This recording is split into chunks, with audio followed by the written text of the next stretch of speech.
క్రీస్తునందు ప్రియమైన వాళ్ళారా, ఈ మత్తయి సువార్త ఎవరైనా మొట్టమొదట కొత్త నిబంధన ఇయ్యంగానే మత్తయి సువార్త చదివినప్పుడు ఈ కనెను ఈ మగవాళ్ళు ఎందుకని చాలామంది బైబిల్ తీసి పక్కన పెట్టేవాళ్ళు ఉన్నారు, తెలియని వారు.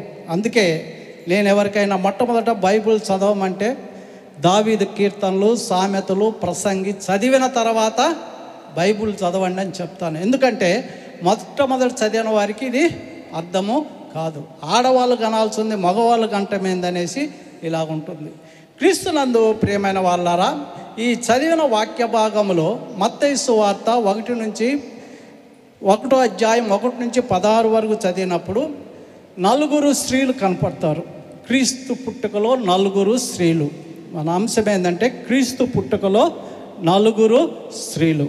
ఈ 4 స్త్రీలు అంటే ఎవరంటే యూదా తామారు నందు పేరేసును జెరహును కనెను, అలాగే నైసాను సల్మాను కనెను, సల్మాను రాహేబు నందు బోయోజును కనెను, అలాగే బోయోజు రూతు నందు ఒబేదేను కనెను, ఒబేద్ యెషయాను కనెను, యెషయా రాజైన దావీదు కనెను. ఆఖరి 16వ వచనంలో యాకోబు మరియ భర్త అయిన యేసేపును కనెను, ఆమె యందు క్రీస్తు అనబడిన యేసు పుట్టెను. Praise the Lord. చూసారా, ఇంతమంది 42 తరాలు, 42 తరాలు అంటే 4000 సంవత్సరాలకు ఇచ్చిన ప్రవచనాన్ని దేవుడు 42వ తరములో నెరవేర్చాడు. అది కూడా ఎక్కడంటే ఆమె యందు క్రీస్తు అనబడిన యేసు పుట్టెను. ఇక్కడ చూడండి, తామారు నందు పేరుసు జెరహు అంటే యూదా భర్త పేరు యూదా, తామారు భార్య పేరు చెప్పాడు. అలాగే సల్మాను రాహేబ్ అని చెప్పాడు, రూతునందు ఒబేద్ అని చెప్పాడు. వాక్యము గ్రంథకర్త ఇక్కడ ఏం చేశాడంటే ఆమె యందు క్రీస్తు అనబడిన యేసు పుట్టెను అని చెప్పారు. క్రీస్తునందు ప్రియమైన వాళ్ళారా, ఈ యొక్క దేవుని యేసు ప్రభు పుట్టక ఆదికాండము 15వ అధ్యాయంలోనే అవ్వతో చెప్తాడు, నీకును స్త్రీ సంతానానికి వైరము కలుగజేస్తాను. ఆ వైరము కలుగజేస్తానన్న వాగ్దానము 42 తరాల తర్వాత ఆమె యందు యేసు క్రీస్తు అనబడిన యేసు పుట్టినన్న దాంతో నెరవేరుతుంది. ఈ యొక్క మత్తయి సువార్తను మనం చూసినట్లయితే మొట్టమొదటి అధ్యాయము 1వ వచనంలో ఏముంటుందంటే అబ్రహాము కుమారుడు దావీదు కుమారుడైన యేసు క్రీస్తు వంశావళి. అంటే పాత నిబంధనకు కొత్త నిబంధనకు ఈ యొక్క సువార్త ఒక వంతెన లాంటిది. పాత నిబంధనకి కొత్త నిబంధనకి ఇది ఒక వంతెన లాంటిది. అలాగే ఈ యొక్క మత్తయి సువార్తలో కొండ మీద ప్రసంగం కానీ, యేసుక్రీస్తు చేసిన ఉపమానాలు కానీ, అలాగే 5వ అధ్యాయము 17వ వచనంలో ధర్మశాస్త్రమును ప్రవచనమును కొట్టివేయుటకు నేను రాలేదని చెప్పడం కానీ, ఇవన్నీ ప్రవచనాల నెరవేర్పుకు ఒక రాజుగా ఈ మత్తయి సువార్తికుడు చూపిస్తున్నాడు. అలాగే ఈ వంశావళిని మనం గమనించినట్లయితే ఇజ్రాయేలీలు ఆడవారిని ఎక్కువ లెక్క చేయరు. వారు ఈ జనాభా లెక్కల్లో కానీ వాటిలో ఈ యొక్క స్త్రీలను కానీ చిన్నపిల్లలను కానీ పెద్దలను కానీ రాయరు. అందుకే మోషే ఐగుప్తు నుంచి కానానికి తీసుకెళ్ళేటప్పుడు వాక్యంలో ఏమంటుందంటే కాల్బలమే 6 లక్షలు అని ఉంటుంది. స్త్రీలు ఎంతమంది, పిల్లలు ఎంతమంది అని దాంట్లో రాయలే. అలాగే యేసు ప్రభు 5 రొట్టెలు 2 చేపలు పంచినప్పుడు 5,000 మంది తిని 12 గంపలు ఎత్తిన 5,000 మంది పురుషులే తిన్నారని చెప్పారు, కానీ స్త్రీలు ఎంతమంది పురుషులు ఎంతమంది అని చెప్పలా. చూసారా, ఈ ఇజ్రాయేలీలు పురుషుల్ని లెక్కేస్తారు కానీ స్త్రీలని లెక్కేయరు. కానీ ఈ మత్తయి గ్రంథకర్త ఇజ్రాయేలు లేవీయుడు, ఇతను మటుకు ఈ యొక్క 4 స్త్రీలను ప్రత్యేకంగా పెట్టాడు. అంటే వీరి యొక్క ఉద్దేశాలు ఏందని మనం చూసినట్లయితే ఈ యొక్క స్త్రీలు గురించి మనం గమనించినట్లయితే ఈ వంశావళి ఇంకొక చోట కూడా ఉంటుంది. ఇంటికి వెళ్ళి చదవండి. లూకాసు వార్త 4వ అధ్యాయం 13 నుంచి 38 దాకా అందరి పేర్లు మగవాళ్ళే పేర్లు ఉంటాయి. ఇక్కడన్నా ఈ 4 పేర్లు ఇచ్చాడు, కానీ అక్కడ చూస్తే అందరూ మగవాళ్ళ పేర్లే ఉంటాయి. ఈ మత్తయి సువార్తలో ఈ 4 స్త్రీలు ప్రత్యేకంగా ఏర్పరచబడిన వారు. స్త్రీలను గురించి చెప్పాలంటే చాలా చెప్పొచ్చు, కానీ నన్ను ఎవరు ఇసుకోబాకండి. తిట్టుకోబాకండి. స్త్రీలు ముఖ్యంగా ఎక్కడైనా స్త్రీలే ఉంటారు పురుషుల కంటే, ఈడ కూడా అట్టే ఉన్నారు. అలాగే ఒక పాస్టర్ గారు ఇంకో పాస్టర్తో అన్నాడంట, స్త్రీలు బలహీనులు అంటున్నారు కానీ స్త్రీలు బలహీనులు కాదయా, వాళ్ళు బలవంతులు. ఎందుకు బలవంతులయ్యా అన్నారంటే, మగవాడిని మట్టితో చేశాడు, ఆడమంది ఎంతో చేశాడు, ఎముకతో మాంసం చేసేతో, కాబట్టి ఆమెలో కోమలత్వము గట్టితనము రెండు కలిసి ఉంటాయి, అందుకే దేనికైనా ఆమె రెడీగా ఉంటుంది అని చెప్పాడంట. అలాగే స్త్రీలు ఎక్కడికైనా దేనికైనా రెడీగా ఉంటారు. ఇప్పుడు సమానత్వం అంటారు, ఆర్టీసీ బస్సు రాగానే స్త్రీల సీట్ మాకు కావాలంటారు. చూడండి, అలాగా సమానత్వం కావాలంటారు, స్త్రీల కాడికి వచ్చేవాటికి స్త్రీల సీటు మాకు కావాలంటారు. అలాగే ఈ యొక్క స్త్రీలను మనం చూసినట్లయితే వారు ధైర్యవంతులుగా మనకు ఎక్కడైనా కనపడుతుంటారు. పైకి వారు భయంగా ఉన్నా కూడా లోపల వాళ్ళు చాలా ధైర్యంగా ఉంటారు. ఒక కుటుంబము బాగా ఉండాలన్నా, కుటుంబము బయటపడాలన్నా అది స్త్రీలోనే ఉంటుంది. కుటుంబము గుట్టుగా పోవాలన్నా, కుటుంబము బయటపడి చాలా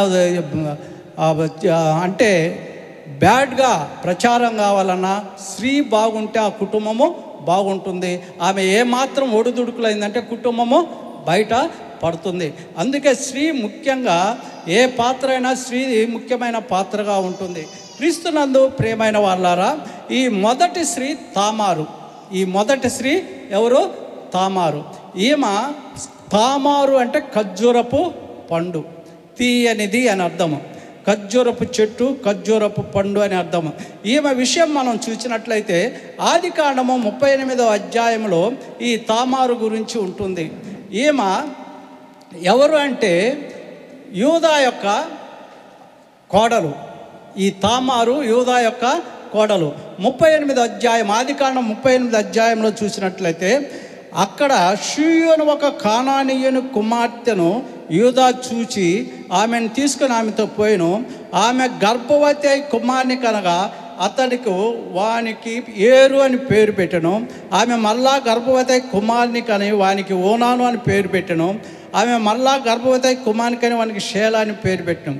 ఆమె వీని కన్నప్పుడు కజీబులో ఉండను. యూదా జ్యేష్ఠ కుమారుడైన ఏరునకు తామారు అను దాన్ని పెళ్ళి చేశాను. తామారు అనే ఆమెనిచ్చి పెళ్ళి చేశాడంట.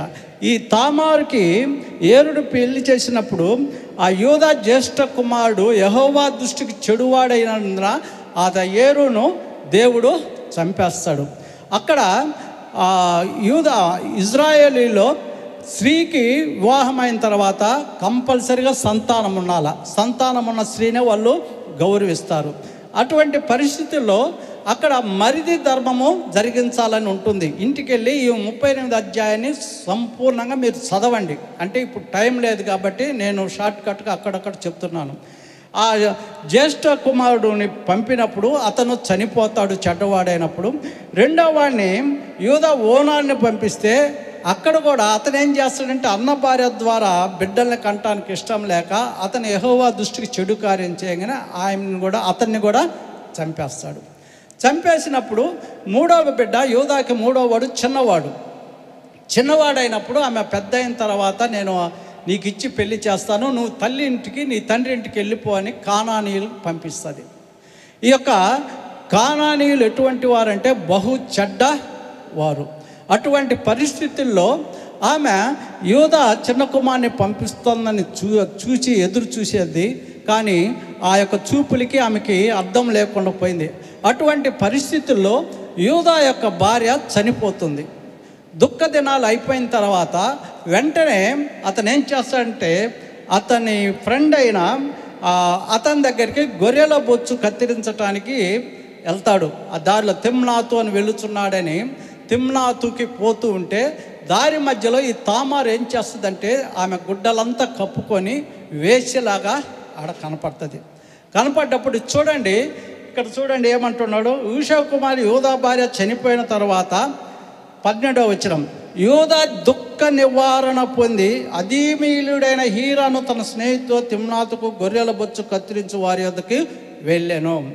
ఇక్కడ వెళ్ళిన తర్వాత చూడండి, యూదా ఆమెను చూచి ఆమె తన ముఖము కప్పుకున్నది వేశ్య అనుకొని ఆ మార్గం ఆమె దగ్గరికి పోయి ఆమె తన కోడలని తెలియక నీతో పోయేదని రమ్మని చెప్పగా అందుకు ఆమె నీవు నాతో వచ్చినేడలా నాకేమి ఇచ్చేదని అడిగాను. అందుకు అతడు నేను మందల్లో ఉండి మేకపిల్లను పంపిదని చెప్పినప్పుడు ఆమెది పంపు వరకు ఏమైనా కుదవబెట్టినని చెప్పాను. అతడు ఏమేమి కుదవబెట్టాడంటే ఒక ఎర్రని దారము, ఒక ముద్ర, అతని చేతికర్ర ఇచ్చిన తర్వాత ఆమెను కలిసి తెల్లారి వెళ్ళిపోతాడు. వెళ్ళిపోయిన తర్వాత ఒక పనివాడితో ఒక మేకపిల్లనిచ్చి పంపిస్తాడు. మేకపిల్లనిచ్చి పంపించినప్పుడు ఆ ప్రాంతంలో ఇక్కడ వేశ్యలు ఎవరు లేరాయా అని చెప్పేస్తారు. అప్పుడు అతను మళ్ళీ ఆ పనివాడు యూదా దగ్గరికి పోతాడయా, అక్కడ ఎవరు వేశ్యలు ఎవరు లేరు, నువ్వేదో పొరపాటు పడ్డప్పుడు కొంతకాలానికి తామారికి 3వ నెల అన్న వార్త వస్తుంది. వచ్చినప్పుడు యూదా ఏం చేస్తాడంటే ఆమెను వెంటనే తీసుకొచ్చి రాళ్లతో కొట్టి కాల్చేయండి అని ఆర్డర్ వేస్తాడు. ఆర్డర్ వేసినప్పుడు ఆమె ఏం చేస్తుందంటే ఈ 3 గుర్తులు పంపిస్తుంది యూదా దగ్గరికి. ఈ 3 గుర్తులు పంపించినప్పుడు అతను వెంటనే వాటిని గుర్తుబట్టి ఇక్కడ చూడండి ఏమంటున్నాడు 25వ వచనంలో చూడండి. ఆమె బయటికి తీసుకొని వచ్చినప్పుడు ఆమె తమ మామ యొద్దకు ఆ వస్తువులను పంపి ఈ ఎవరియో మనుషు వల్ల నేను గర్భవతిని తిని ఈ ముద్ర, ఈ దారము, ఈ కర్ర ఎవరియో దయచేసి గుర్తు పెట్టమని చెప్పించాను. యూదా వాటిని గుర్తుపట్టి నేను నా కుమారుడైన షేలాను ఆమె యొద్దకు ఇయ్యలేదు గనక ఆమె నాకంటే నీతిమంతురాలని చెప్పి మరి ఎప్పుడూ ఆమెను కూడలేదు. ఆమె ప్రసవ కాలమందు కవలవారు ఆమె గర్భమందు ఉండేది. చూసారా, ఆమె గర్భము దాల్చిన తర్వాత ఇంకా యూదా ఏమనలేదు, నాకంటే ఆమె గొప్పదని ఒక సాక్ష్యాన్ని ఇచ్చాడు. ఆ యొక్క ఆమెకి 2 మగపిల్లలు పుట్టారు. వారెవరంటే పేరుషు, ఆ తర్వాత జెరూహు. ఈ పేరుషు జెరూహులను మనం చూసినప్పుడు చూడండి, తామారు యూదా కుమారుణ్ణి చేసుకున్నారు కానీ యూదా ద్వారా తామారుకు యూదా సంతానంలో మొదటి వారు పేరుషు జెరూహులు వీరి సంతానం నుంచి వచ్చారు. దీనివల్ల తామారు యూదా గోత్రపు మొదటి స్త్రీగా లెక్కించబడినది. 2వ స్త్రీ ఈమె రాహాబు. బైబిల్ గ్రంథంలో ఆమె వృత్తి కూడా తెలియపరచబడింది. బైబిల్ గ్రంథంలో ఆమె వృత్తి కూడా తెలియపరచబడింది. యెహోషువ గ్రంథంలో మనం చూసినట్లయితే, యెహోషువ గ్రంథంలో మనం గమనించినట్లయితే యెరికోని ముట్టడి చేయటానికి ముందు యెహోషువ 2 వేగుల వారిని పంపించినప్పుడు ఈమె ఎక్కడుంటుందంటే ఆ యొక్క యెరికో గోడల మీద కాపురం ఉంటుంది. ఈమెను చూడండి, ఈమె 2వ యెహోషువ 2వ అధ్యాయంలో చూసినప్పుడు యెరికోను చూడడని వారితో చెప్పి సిత్తీమునొద్దనివని రహస్యముగా పంపెను. వారు వెళ్ళి రాహాబను ఒక వేశ్యేట చేరి అక్కడ దిగగా దేశము వేగు చుట్టూ ఇశ్రాయేలు యొద్ద నుండి మనుషులు రాత్రి వేళ ఇక్కడికి వచ్చిరని యెరికో రాజులకు వర్తమానము తెలిసింది. చూసారా, ఈ రాహేబు వేశ్య ఇంటికి ఈ యొక్క ఇజ్రాయేలీ గూఢాచారులు వెళ్ళినప్పుడు ఆమె వెంటనే రాజు యొక్క గూఢాచారులు వస్తారు. ఆ విషయం తెలుసుకొని వచ్చినప్పుడు ఆ విషయం ఏమికి తెలిసి వెంటనే వీళ్ళు జనపనార ఆ యొక్క వేసి ఉంటే దాంట్లో దాచిపెట్టేసినప్పుడు వాళ్ళు వచ్చి ఇక్కడికి ఇజ్రాయేల్ ఏగులు వారు వచ్చారంటే అయ్యా వాళ్ళు వచ్చింది నిజమే, కానీ ఆ యొక్క గేటు వేస్తారని అంటే బురుజు వేసేస్తారని వారు ముందే తొందరగా వెళ్ళిపోయారు. మీరు తొందరగా వాళ్ళని వెంబడిస్తే వాళ్ళని మీరు పట్టుకోగలరనేసి వాళ్ళని తొందర చేసి పంపించేస్తారు.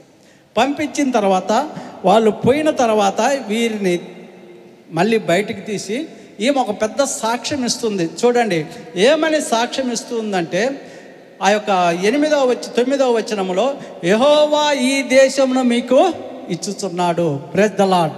చూసారా, ఒక వేశ్య దేవుణ్ణి మహింపరుస్తూ ఏమంటుంది, యెహోవా ఈ దేశంలో మీకు ఇచ్చుచున్నాడనియు మీ వలన మాకు భయము పుట్టుననియు మీ భయం వల్ల ఈ దేశ నివాసులందరూ ధైర్యము చెడునయు నేను ఎరుగుదును.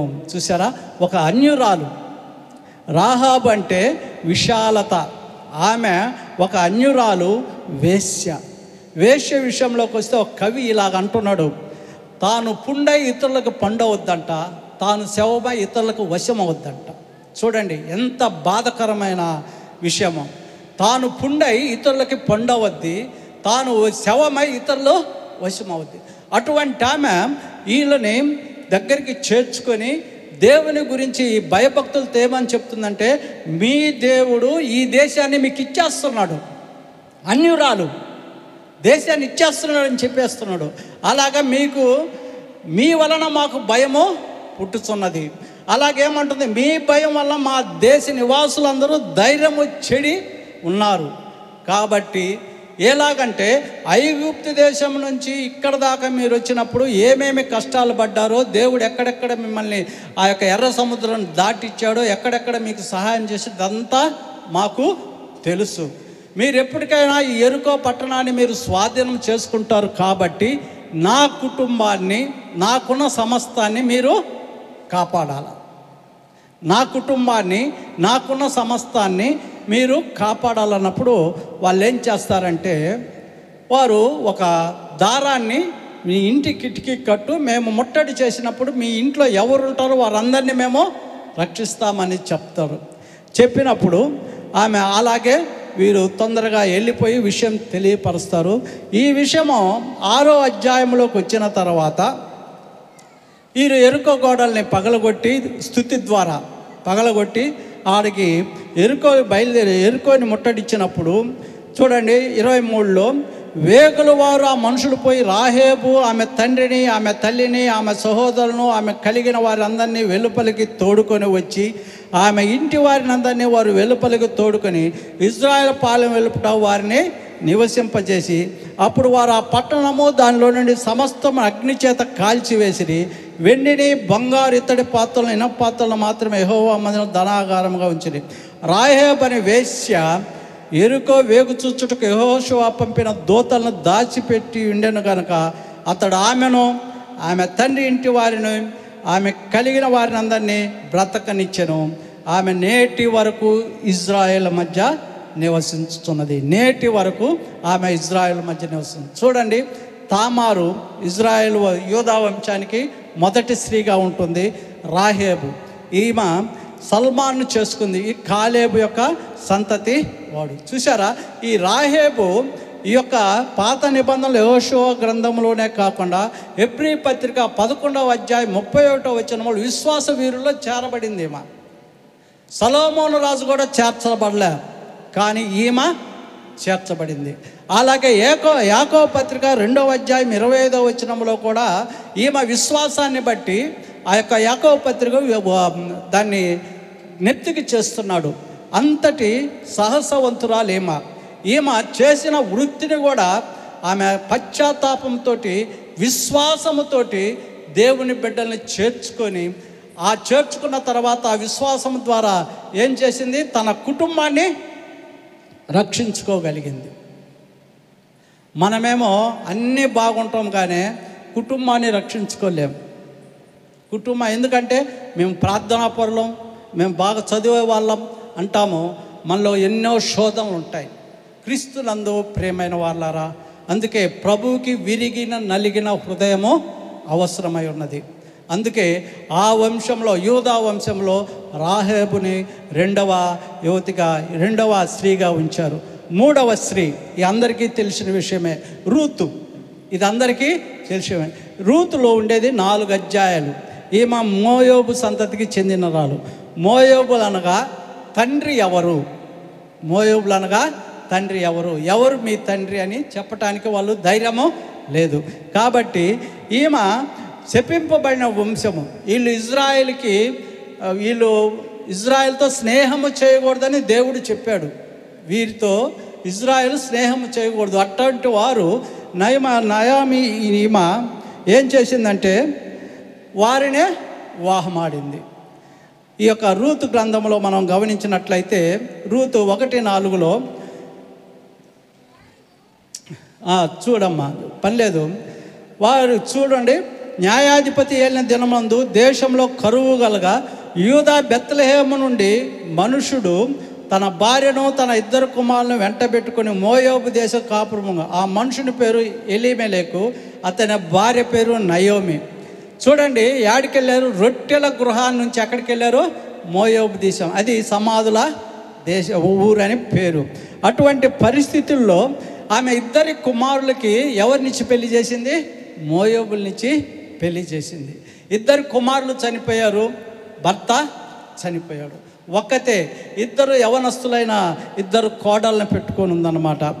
ఇప్పుడుండే పరిస్థితుల్లో ఈ యొక్క తండ్రి లేరు, బిడ్డలు లేరు, కోడళ్ళని పెట్టుకొని ఈ నయోమి ఏమంటుందంటే, నేను ముసలిదానను, అలాగే మీరు కుర్రవాళ్ళు మీ భర్తలు చనిపోయారు, మీ ఇళ్ళకి వెళ్ళినప్పుడు ఓర్పు అనే అమ్మాయి ఏం చేస్తుందంటే ముద్దు పెట్టుకొని వెళ్ళిపోద్ది. కానీ ఈ రూత్ ఏం చేస్తుందంటే 1వ అధ్యాయం 16వ వచనంలో చూడండి. అందుకు రూతు, నా వెంబడి రావద్దనియు నన్ను విడిచిపెట్టుమనియు నన్ను బ్రతిమాలు కొనవద్దు, నీవు వెళ్ళిన చోటుకే నేను వచ్చేదను, నీవు నివసించిన చోటనే నేను నివసించదను, నీ జనమే నా జనము, నీ దేవుడే నా దేవుడు, నీవు మృతి పొందిన చోట నేను మృతి పొందిను, అక్కడే పాతి పెట్టబడుదును, మరణము తప్ప మరి ఏదైనా నన్ను ప్రత్యేకించినడలా యెహోవా నాకు ఎంతైనా కీడు చేయును అనెను. ఆ తనతో కూడా వచ్చుటకు ఆమెకు మనసు కుదిరినదని నయోమి తెలుసుకున్నప్పుడు అందుని గురించి ఆమెతో మాట్లాడటం మానేను కనుక వారిద్దరూ ఎక్కడికి వెళ్ళారండి? బెత్లెహేముకు వచ్చే వరకు ప్రయాణం చేశారు. ఇప్పుడు మనకు తెలుగులో ఒక సామెత ఉంది, అత్తలేని కోడలు ఉత్తమురాలు. ఒక పాస్టర్ అన్నాడు, ఈ పెళ్ళి ప్రమాణాలు చేస్తారే, పెళ్ళి ప్రమాణాలు భార్య భర్తలకే కాదంట, అత్తను కూడా పిలిపించి కోడల చేత ఈ ప్రమాణం కంపల్సరీ చేయించాలంట, అప్పుడైతే కలిసి ఉంటారని. లేకపోతే ఎప్పుడెప్పుడు వేరువేరుగా పోదామని ఉంటుంటారు. ఇప్పుడుండే ఆడపిల్లకాయల తల్లిదండ్రులు కూడా అట్టే ఉన్నారు. అత్త ఉందా, లేకపోతే ఆడబిడ్డ ఉందా, వెనక అన్నదమ్ములు ఉన్నారా, వాళ్ళకే ఇచ్చి చేస్తారు. 10 మంది ఉన్న ఇంటికి పంపిరు ఆడపిల్లని, ఎందుకంటే కూతురు కష్టపడకూడదు. అట్టుంటుంది ఇప్పుడు పరిస్థితులు. కానీ ఇక్కడ చూడండి, రూతు తన అత్తతోటి ఏమంటుంది? నీ దేవుడే నా దేవుడు, నువ్వు నన్ను రావద్దనొద్దు, మనల్ని వేరు చేసేదేముంది? ఒక మరణమే. అందుకే ఈ రూతు ఆమె ఏమంటున్నారంటే ప్రేమ పూరితురాలు, ఆమె ప్రేమ కలిగిన స్త్రీ, సద్గుణవంతురాలు, యథార్థవంతురాలైన స్త్రీ. అలాగే ఆ భయంకరమైన పరిస్థితుల్లో నయోమిని అత్తని వెంట పెట్టుకొని ఉంది. అలాగే ఆమె అమ్మోలీబులోకి ఉంటే అక్కడ ఏమని పరిస్థితి ఉందంటే, ఈ యొక్క భర్త చనిపోయిన వారిని బానిసలుగా చూస్తారు, లేకపోతే వాళ్ళని బహిష్కరిస్తారు. అటువంటి పరిస్థితుల్లో ఈమెమైపోయింది? బెత్లెహేముకు వచ్చి బోయోజును వివాహం ఆడింది. బోయోజును వివాహం ఆడటానికి ముందు అత్త ఏ పని చెప్పిందో ఆ పని తూచా తప్పకుండా చేసింది. ఎక్కడ కూడా ఈ పలానా చోట పోయి నువ్వు పనులు ఏరుకోమంటే అక్కడే పోయి ఏరుకుంది. ఇక ఎక్కడికి నువ్వు పోవద్దు, ఏ పొలం బోయోజు పొలంలోనికే పో, అక్కడే నువ్వు ఏరు అంటే అక్కడే ఏరు, ఈ రాత్రి అక్కడే పండుకుంటే అక్కడే పండుకుంది, ఈరోజు ఈ పని చేయంటే అదే పని చేసింది. అలాంటి అత్తతోటి ఈమె ఎంతో సహవాసంగా ఉండి ఆమె కూడా దేంట్లో ఎక్కిందండి? యూదా వంశంలోకి ఎక్కిన 3వ స్త్రీ. క్రీస్తునందు ప్రియమైన వాళ్ళారా, ఇజ్రాయెల్లో స్త్రీల పేర్లు ఎవరు రాయరు, ఒక మత్తయే ఇలా 3 పేర్లు రాశాడు. ఇలాగా క్రీస్తునందు ప్రియమైన వాళ్ళారా, ఇప్పటి వరకు క్రీస్తు పుట్టుక ప్రవచనాలు మనము చూస్తున్నాం. 42 తరాలు వెళ్ళిపోయాయి. 42 తరాల్లో మలాకి వచ్చిన తర్వాత ఒక తెల్లగాయితం ఉంటుంది మనకు మధ్యలో. ఈ తెల్లగాయితం తర్వాత మొదటి చెప్పాను చూసారా, మత్తయి సువార్త ఈ యొక్క పాత నిబంధన కొత్త నిబంధనకు ఇది ఒక వంతెన లాంటిదని. ఈ వంతెన లాంటిలో క్రీస్తు పుట్టుక ప్రవచనాలు చాలామంది ఆ యొక్క ప్రవర్తలు మనకు చెప్పున్నారు. ఇర్మీయా గ్రంథము 23వ అధ్యాయము 5వ వచనంలో మనం గమనించినట్లయితే, ఇర్మీయా గ్రంథము 23వ అధ్యాయము 5వ వచనంలో మనం యెహోవా ఈలాగు ఆజ్ఞించుచున్నాడు, రాబో దినముల్లో నేను దావీదునకు నీతి చిగురు పుట్టించెదను, అతడు రాజై పరిపాలన చేయును, అతడు వివేకముగా నడుచుకొనుచు కార్యము జరిగించును, భూమి మీద నీతి న్యాయములు జరిగించును. ఇది ఇర్మీయా ప్రవచనము. అలాగే 33వ అధ్యాయము 15వ వచనంలో కూడా అదే ఇర్మీయా ఇంకొక ప్రవచనాన్ని చెప్తున్నాడు. ఆ దినములలో ఆ కాలమందే నేను దావీదునకు నీతి చిగురును మొలిపించెదను. చూసారా, ఆ కాలమందే దావీదునకు నీతి చిగురును మొలిపించదను అని చెప్తున్నాడు. యెషయా గ్రంథంలో చూసినట్లయితే 11వ అధ్యాయము 1వ వచనములో యెషయా మొద్దు నుండి ఏం పుడుతుంది? చిగురు పుడుతుంది. ఇలాగా ప్రవచనాలన్నీ ఎక్కడ నెరవేరాయంటే కన్య అయిన మరియ ద్వారా నెరవేరాయి. Praise the lord. ఈ ప్రవచనాలు చాలా ప్రవచనాలు ఉన్నాయి, అందరికీ తెలుసు. ఈ నెలంతా ఈ క్రిస్మస్ గురించే చెప్తారు కాబట్టి నేను షార్ట్గా చెప్తున్నా. ఈ క్రిస్మస్ పాటలే ఈ నెలంతా, ఈ 25 నుంచి వచ్చే 25 దాకా క్రిస్మస్ పాటలు, క్రీస్తు పుట్టుక, గొల్లలు, జ్ఞానులు, మరియమ్మ, యేసేపు. ఇంకా వేరే వాళ్ళు ఏం చెప్పరు.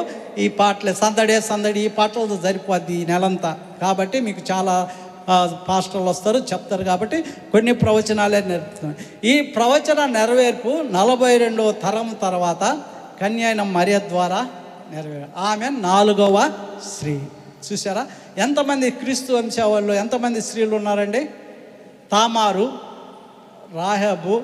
రాహాబు, రూతు, లాస్ట్లో కన్య అయిన మరియ. ఈమె కన్యగా లేదు, ప్రదానము చేయబడింది. చూసారా, దేవుని ప్రణాళిక ఎలాగుందో.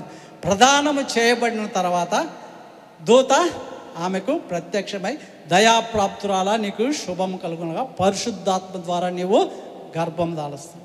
క్రీస్తునందు ప్రియమైన వాళ్ళారా, ఎప్పుడైతే ఆమె గర్భము దాల్చిన తెలిసిందో ఆమె లోక సహవాసంలోకి ఉండలే. ఎక్కడికి వెళ్ళిందంటే సహవాసుల దగ్గరికి వెళ్ళింది. ఎక్కడికి వెళ్ళింది? ఎలిజబెత్ దగ్గరికి వెళ్ళింది. వెంటనే ఎలిజబెత్ దగ్గరికి చూసారా, ఆమె అదే గ్రామంలో అక్కడే ఉంటే చూటిమోటి మాటలు అంటారు. ఏమా గర్భం ధరించింది, ఎప్పుడు ధరించిందో, ఎట్ట ధరించిందో అనకుండా ఎక్కడికి వెళ్ళిందంటే సహవాసుల దగ్గరికి వెళ్ళింది.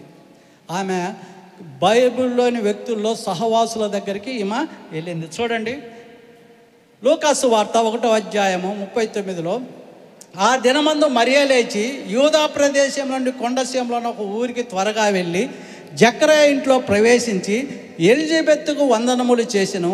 ఎలిజబెత్తు మరి యొక్క వందన వచనం వినగానే ఆమె గర్భములో శిశువు గంతులు వేసెను. అంతటా ఎలిజబెత్తు పరిశుద్ధాత్మతో నిండుకునేదై బిగ్గరగా ఇట్టెను, స్త్రీలలో నీవు ఆశీర్వదింపబడిన దానవు, నీ గర్భఫలము ఆశీర్వదింపబడను. ఈమె గుణగుణాలు చూసినట్లయితే ఆ 48వ వచనంలో ఈమె రక్షణ పొందినదై ఉండింది. చూడండి, రక్షణ పొందినదై ఉండింది. నా ఆత్మ నా రక్షకుడైన దేవుని యందు ఆనందించాను. చూసారా, ఆమె ఏమని సాక్ష్యం ఇస్తుందంటే నా ఆత్మ రక్షకుడి యందు ఆనందిస్తున్నది. అలాగే 47వ వచనములో దీన స్థితి కలిగింది. 46వ వచనములో దేవుణ్ణి ఘనపరిచింది. చూసారా, ఈ లక్షణాలు మనలో ఉండాల.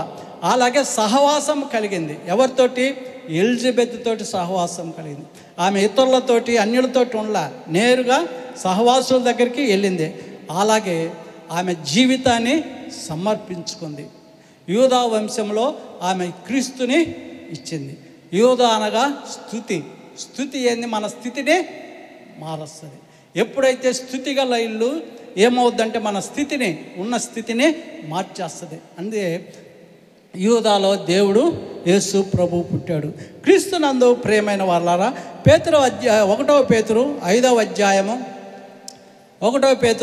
అధ్యాయము 5వ వచనంలో మనం గమనించినట్లయితే ఏముంటుందంటే 5వ అధ్యాయం, ఎవరు దీనులై ఉంటారో వారిని దేవుడు కనికరిస్తాడంట. 1 పేతురు 5వ అధ్యాయం 5వ వచనంలో మీరు పెద్దలకు లోబడి ఉండుడి, మీరందరూ ఎదుటివాని ఎడల దీన మనసును వస్త్రమును ధరించుకొని మిమ్మును అలంకరించుకొనుడి. చూసారా, ఈమె ఈ దీనత్వం అనే వస్త్రాన్ని ధరించుకుంది. క్రీస్తునందు ప్రియమైన వాళ్ళారా, ఒక ప్రభువు ఈ లోకంలోకి పుట్టడానికి యూదా వంశాన్ని, అంటే ఇజ్రాయేలుకు ఉండే గోత్రాలు 12 గోత్రాల్లో 4వ వాడు యూదా. ఈ యోధా గోత్రంలో నుంచే ప్రభు వచ్చాడు. ఈ ప్రభు రావటానికి ముఖ్యమైన కారణంగా ఉన్నవారు ఎవరంటే తామారు, రాహేబు, రూతు, మరియా. ఈలాగా మనము ఈ స్త్రీల యొక్క గుణగుణాలు కలిగి మనము జీవించాలా. అలాగే ఈ యొక్క ఈ యూదా గోత్రం నుండే మనకు ప్రవచనాలు నెరవేరాయి. అలాగే తామారు, రాహేబు, రూతు, మరియా జీవితాలు చూసినట్లయితే వీరు సమాజము ద్వారా వెలివేయబడిన స్థితిలో ఉన్నవారు. సమాజం ద్వారా వెలివేయబడిన స్థితిలో ఉన్నవారు. మనం ఏ స్థితిలో ఉన్నామో మనం ఒకసారి గమనించుకుందాం. మన వయసులను బట్టి క్రిస్మస్లు చేసుకుంటూ ఉన్నాం. మన వయసులను బట్టి నాకు 69 సంవత్సరాలు, నేను 69 సంవత్సరాలు చేసుకుంటున్నా. మీరు 30 సంవత్సరాలు చేసుకోవచ్చు, 40 సంవత్సరాలు చేసుకో.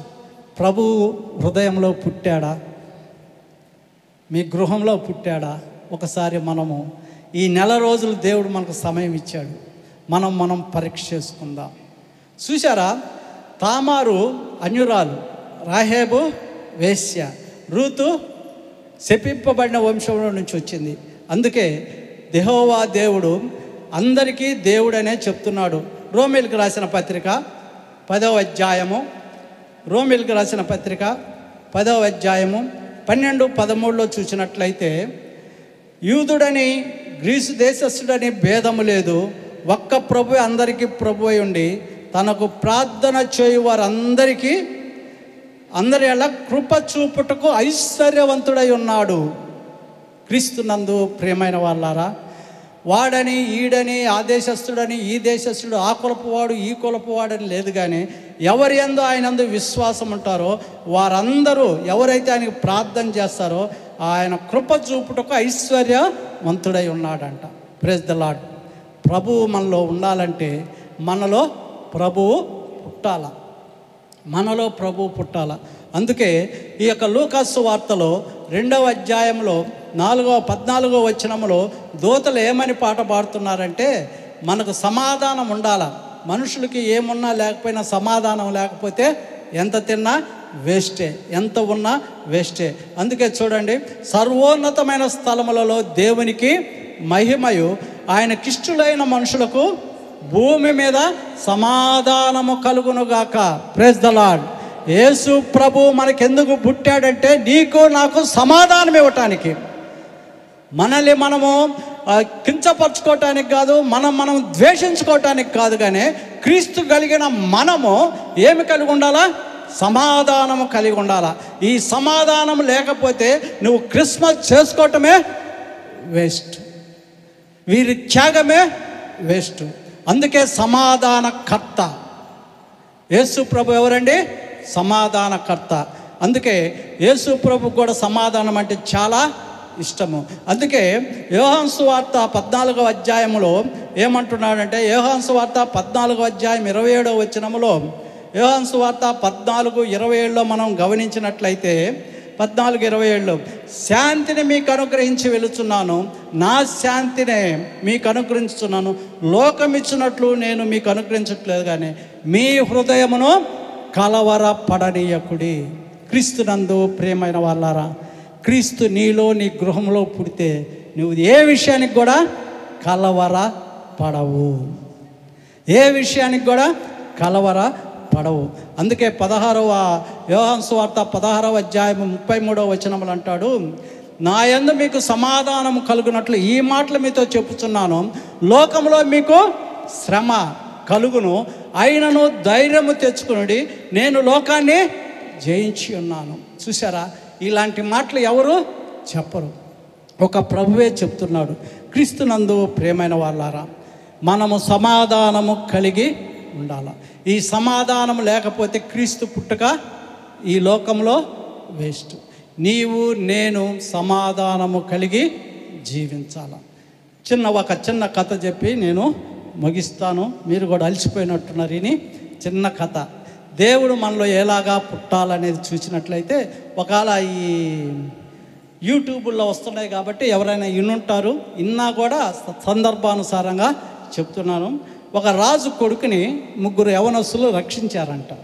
3 యవనస్తులు రక్షించినప్పుడు ఈ రాజు కొడుకు పోయి నన్ను 3 యవనస్తులు రక్షించారు నాయన, వారికి మంచి బహుమానాలు ఇవ్వాలని చెప్పాడంట.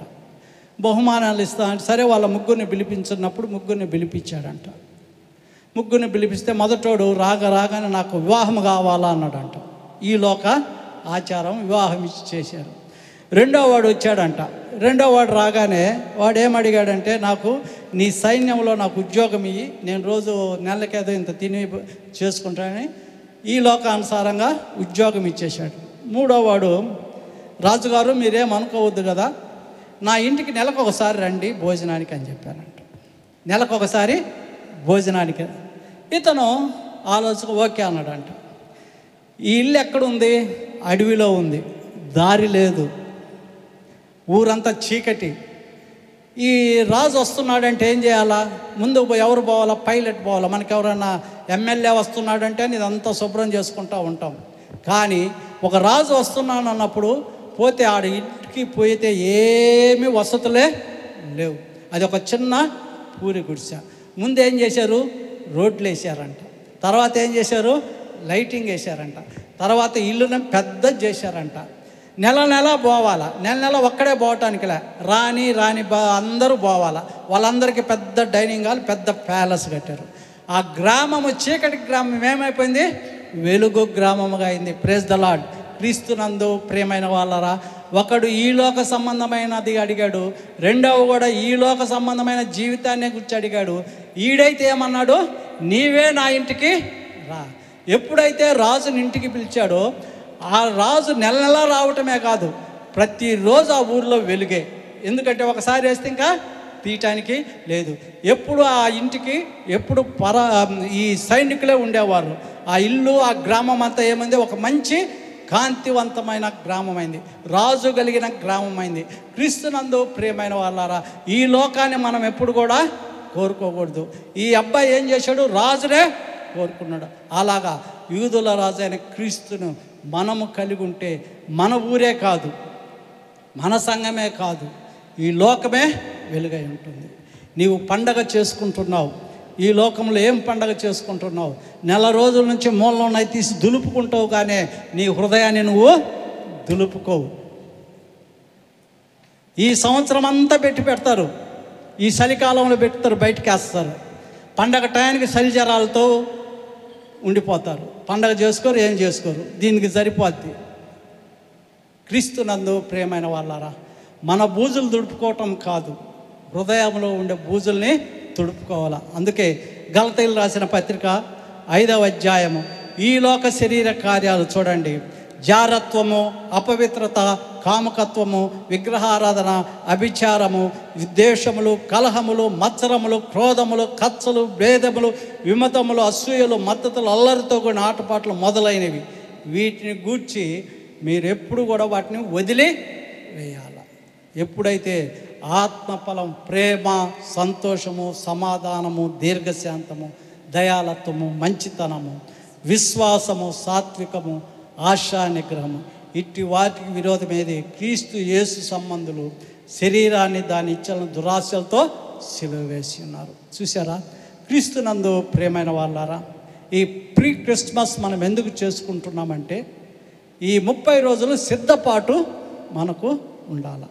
ఈ సిద్ధపాటులో ప్రభు మనకేం చెప్తున్నాడంటే తామారును చూపించాడు. ఒకసారి ఇంటికి వెళ్ళి 38వ అధ్యాయము, ఆ తర్వాత రాహాబు, యెహోషువ 2వ అధ్యాయము, 6వ అధ్యాయము, రూతు 4 అధ్యాయాలు చదవండి. అలాగే మరియమ్మను గురించి మీకు అందరికీ తెలుసుంటుంది. వీరు 4 క్రీస్తు వంశవాళ్ళు. ఈ 4 స్త్రీలని గ్రంథకర్త మత్తయి చూపించాడు. ఇంకా ఏ స్త్రీని చూపిలా. ఈ యొక్క ఇజ్రాయేల్లో స్త్రీలని పైకి తీసుకునే రారు. అటువంటి పరిస్థితుల్లో ఈ యొక్క క్రీస్తు వంశావళిలో ఈ 4 స్త్రీలు ఉండటము ధన్యకరం. కాబట్టి అందుకే స్త్రీల క్రిస్మస్ అని, స్త్రీల క్యాండిల్ నైట్ సర్వీస్ అని. మీరు వెలగకుండా క్యాండిల్ లైట్ వెలిగిస్తే వేస్ట్ అండి. ముందు మనం వెలగాల, ఆ తర్వాత లోకాన్ని వెలిగించాల. క్రిస్మస్ అంటే ఏందండి? మనలో క్రీస్తు పుట్టాల, అదే క్రిస్మస్. దానికి ఈ నెల సిద్ధపడదాం. దేవుడి వాక్యాన్ని మన వెనుకలో దీవించును గాక.